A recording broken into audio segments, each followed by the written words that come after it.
अस्सलाम वालेकुम students, I am your physics teacher. हमने चैप्टर नंबर 11 कंप्लीट कर लिया है। अब एक्सरसाइज की तरफ आते हैं। सबसे पहले हैं एमसीक्यूज़। फर्स्ट एमसीक्यूज़ है which method of heat transfer requires direct contact between particles. इसमें पूछा गया है कि हीट ट्रांसफ़र का कौन सा तरीका है जिसमें पार्टिकल्स का डायरेक्ट कॉन्टैक्ट ज़रूरी होता है। तो इसका करेक्ट आंसर है कंडक्शन, क्योंकि सॉलिड्स में पार्टिकल्स बहुत करीब होते हैं। जब एक साइड से हीट मिलती है तो पार्टिकल्स वाइब्रेट करते हैं और अपनी एनर्जी साथ वाले पार्टिकल को पास कर देते हैं। जैसे अगर आप एक लोहे के रोड को एक साइड से गर्म करेंगे तो हीट पूरे रोड में फैल जाएगी और पूरा रोड गर्म हो जाएगा। नेक्स्ट एमसीक्यूज है what causes convection currents in liquids and gases. इसमें पूछा गया है कि कन्वेक्शन करंट्स लिक्विड्स और गैसेस में क्यों बनते हैं। तो इसका करेक्ट आंसर है the rising of warm regions and sinking of cooler regions.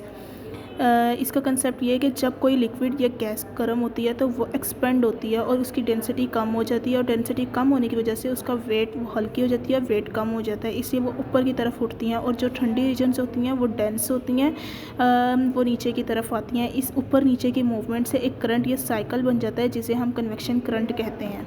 Is it clear? Next MCQ third है the natural phenomena caused by convection currents is earthquakes, land and sea breezes, magnetic fields, solar eclipses. Correct answer है land and sea breezes, क्योंकि दिन के वक्त ज़मीन जल्दी गर्म हो जाती है as compare to sea. Land की हवा गर्म होकर ऊपर उठती है और समंदर की ठंडी हवा उसकी जगह लेने के लिए नीचे आ जाती है, इसे हम सी ब्रीज कहते हैं। और रात के वक्त ये प्रोसेस उल्टा होता है जिसे लैंड ब्रीज कहते हैं। ये सब कन्वेक्शन करंट्स की वजह से ही होता है। नेक्स्ट एमसीक्यूज नंबर 4 है how does heat transfer occur through radiation. Radiation के ज़रिए हीट ट्रांसफ़र कैसे होती है।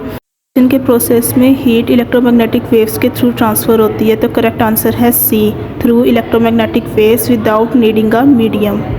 नेक्स्ट एमसीक्यूज नंबर 5 है the surface which absorbs and emits the most radiation is. इसमें पूछा गया है कि कौन सी सरफेसेस सबसे ज़्यादा रेडिएशन एब्जॉर्ब और एमिट करती हैं। ऑप्शंस हैं smooth and shiny surfaces, dark and rough surfaces, transparent and thin surfaces, polished and white surfaces. तो करेक्ट आंसर है B, dark and rough surfaces. जो डार्क और रफ सरफेसेस होते हैं ये सबसे ज़्यादा रेडिएशन एमिट और एब्जॉर्ब करती हैं। एमसीक्यू 6 देखते हैं what is the role of green house effect in earth's temperature regulation. Option है it allows all heat to escape into space, it blocks heat from entering the atmosphere. Third option है it traps heat to maintain a stable temperature. Fourth option it causes immediate cooling of earth surface. जो correct answer है it traps heat to maintain a stable temperature. C correct answer है। हमारे atmosphere में कुछ gases होती हैं like carbon dioxide और water vapour, ये सन से आने वाली हीट को ट्रैप कर लेती हैं। अगर ग्रीन हाउस इफेक्ट ना हो तो हमारी अर्थ इतनी ज़्यादा ठंडी हो जाए कि यहाँ पे लाइफ पॉसिबल ही ना हो। ये टेम्परेचर को बैलेंस रखने के लिए ज़रूरी होती है।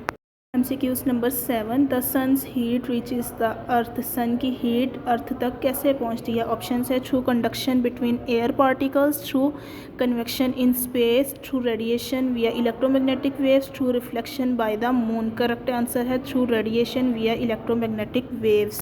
कल्स यही था आज का लेक्चर। आई होप आपको समझ आ गई होगी। अगर आपको कुछ पूछना है तो आप पूछ सकते हैं। ओके, अल्लाह हाफिज़।